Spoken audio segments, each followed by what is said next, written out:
CA update சேனல்லேருந்து எல்லாருக்கும் வணக்கம். நீங்கள் இன்னும் நம்ம சேனலை சப்ஸ்கிரைப் பண்ணலன்னா இப்போ சப்ஸ்கிரைப் பண்ணிவிடுங்க. அப்போ தான் நான் அடுத்தடுத்த வீடியோ போடும்போது உங்களுக்கு நோட்டிஃபிகேஷன் வரும், நீங்களும் அதை மிஸ் பண்ணாமல் பார்ப்பீங்க.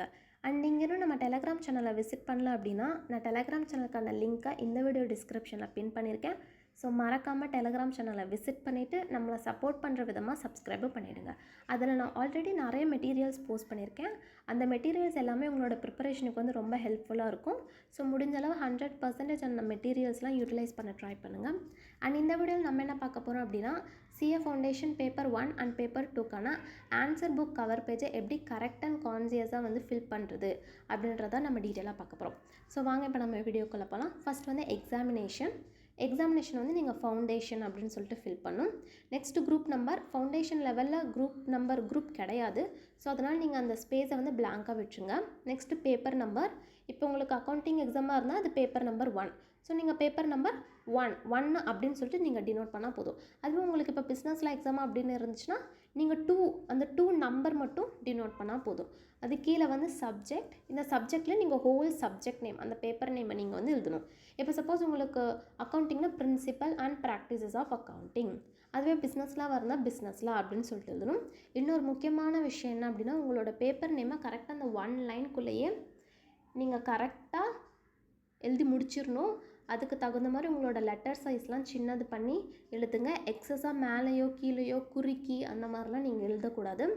அதுக்கப்புறம் வந்து number of answer book used main இருக்கும், உங்கள் கையில் இருக்கிறதா வந்து main booklet plus number of additional sheets. அதாவது இந்த பர்டிகுலர் டீட்டெயில் வந்து நீங்கள் எக்ஸாம் கம்ப்ளீட் பண்ணதுக்கப்புறம் தான் என்டர் பண்ண போகிறீங்க. நிறைய பேர் வந்து அடிஷ்னல் ஷீட்ஸ்லாம் வாங்கி எக்ஸாம் எழுதுவாங்க. அண்ட் உங்களுக்கே அந்த புக்லெட் தீர்ந்தாலும் நீங்களும் வந்து அடிஷ்னல் ஷீட் வந்து ஐஸே வந்து ப்ரொவைட் பண்ணுறாங்க. அடிஷ்னல் வந்து ஷீட்ஸாக தான் இருக்கும், புக்லெட்டாக கொடுக்க மாட்டாங்க. அதனால தான் இந்த இடத்துல வந்து number of additional sheets. Next வந்து ரோல் நம்பர் இன் வேர்ட்ஸ். இப்போ நான் ஸ்க்ரீனில் காட்டக்கூடிய மாதிரி தான் நீங்கள் இந்த ரோல் நம்பர் இன் வேர்ட்ஸ் எழுதணும். Next space for affixing roll number sticker provided in the attendance register. Attendance register அப்படின்னு சொல்லிட்டு உங்களுக்கு எக்ஸாம் டைம்னு ஒன்று ப்ரொவைட் பண்ணுவாங்க. அதாவது அது நீங்கள் எக்ஸாமில் ப்ரெசென்ட்டாக இருக்கீங்களா அப்படின்னு சொல்லிட்டு செக் பண்ணுறதுக்காக அதில் உங்கள் டீட்டெயில்ஸ்லாம் இருக்கும், பேசிக் டீட்டெயில்ஸ் இருக்கும். நீங்கள் அந்த டீட்டெயில்ஸ்லாம் செக் பண்ணிட்டு உங்களோட சிக்னேச்சர் போட்டு அந்த இடத்துல உங்களுக்கு ஒரு QR கோட் ஸ்டிக்கர் இருக்கும். அந்த QR கோட் ஸ்டிக்கர் எடுத்து கரெக்டாக இந்த பாக்ஸ்க்குள்ளே நீங்கள் தான் அஃபிக்ஸ் பண்ணணும். அதுக்கப்புறம் கேண்டிடேட் சிக்னேச்சர், உங்கள் நேம் எவ்வளோ பெருசாக இருந்தாலுமே ஓகே, கரெக்டாக நீங்கள் அந்த பாக்ஸ்குள்ளேயே உங்களோட சிக்னேச்சரை நீங்கள் முடிச்சிடணும். அதுக்காக அதுதான் உங்கள் சிக்னேச்சரா அப்படின்னு சொல்லிட்டு இன்விஜிலேட்டருக்கு டவுட்லாம் வந்துடக்கூடாது. பிகாஸ் அவங்க ஹால் டிக்கெட்டில் இருக்கக்கூடிய சிக்னேச்சரும் இதில் இருக்கக்கூடிய சிக்னேச்சரும் அவங்க வெரிஃபை பண்ணிக்குவாங்க. ஸோ உங்களோட சிக்னேச்சர்னு தெரிகிற மாதிரி இருக்கணும், ஆனால் அந்த பாக்ஸ்குள்ளேயே நீங்கள் அதை கம்ப்ளீட் பண்ணிடணும். நெக்ஸ்ட்டு ரோல் நம்பர்னு சொல்லிட்டு OMR சர்க்கிள் கொடுத்துருக்காங்க. அதை நான் இப்போ ஸ்க்ரீனில் காட்டக்கூடிய இந்த மாதிரி ஃபார்மில் தான் நீங்கள் வந்து கரெக்டாக வந்து ஃபில் பண்ணிவிடுங்க. நெக்ஸ்ட் வந்து கீழே ஒரு டேபிளர் காலம் இருக்குது, to be ticked by the candidate against the questions answered. இதுவுமே நீங்கள் எக்ஸாம் ஃபுல்லாக கம்ப்ளீட் பண்ணதுக்கப்புறம் தான் இந்த ஒரு பர்டிகுலர் டீட்டெயிலுமே நீங்கள் ஃபில் பண்ண போகிறீங்க. அதாவது நீங்கள் எந்தெந்த நம்பர் ஆஃப் கொஷின்ஸை நீங்கள் அட்டன் பண்ணியிருக்கீங்களோ கரெக்டாக அந்த ரெஸ்பெக்டிவ் பாக்ஸஸ்லேயே நீங்கள் டிக் அடிச்சுட்டு வரணும். இப்போ சப்போஸ் நீங்கள் கொஷின் நம்பர் 2 அட்டன் பண்ணியிருக்கீங்க அப்படின்னா 2க்கு நேராக டிக் பண்ணிவிடுங்க. அண்ட் 4 அட்டன் பண்ணியிருக்கீங்க அப்படின்னா 4க்கு நேராக டிக் பண்ணிவிடுங்க. ஆப்ஷனில் நீங்கள் கையே வைக்கக்கூடாது, ஏன்னா ஆப்ஷன் வந்து மார்க்ஸ் அவார்டட். யார் உங்களோட ஆன்சர் ஷீட்டை கரெக்ட் பண்ணுறாங்களோ அவங்க கரெக்டாக அந்த கொஷின் நம்பருக்கு நேராக இருக்கக்கூடிய சப்டிவிஷனுக்கு அவங்க மார்க் அலோகேட் பண்ணுவாங்க. கேண்டிடேட்னுடைய டியூட்டி வந்து கொஷின் நம்பரை மட்டும்தான் செலக்ட் பண்ணும், நாட் ஆப்ஷன். ஓகேவா?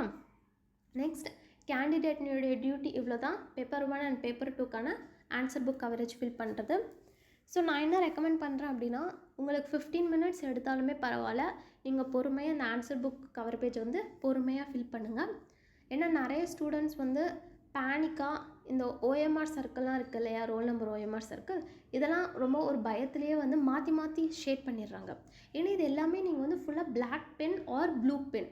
இப்போ நீங்கள் ஒரு டீட்டெயில் வந்து இந்த ஆன்சர் புக் கவர் பேஜில் ப்ளூ பென் நீங்கள் ஃபில் பண்ண ஸ்டார்ட் பண்ணிட்டீங்க அப்படின்னா ஹோல் என்டையர் இந்த ஃபஸ்ட்டு பேஜ் இருக்கு இல்லையா, இது மட்டும் நீங்கள் ஹோலாக ப்ளூ பெனில் தான் பண்ணணும்.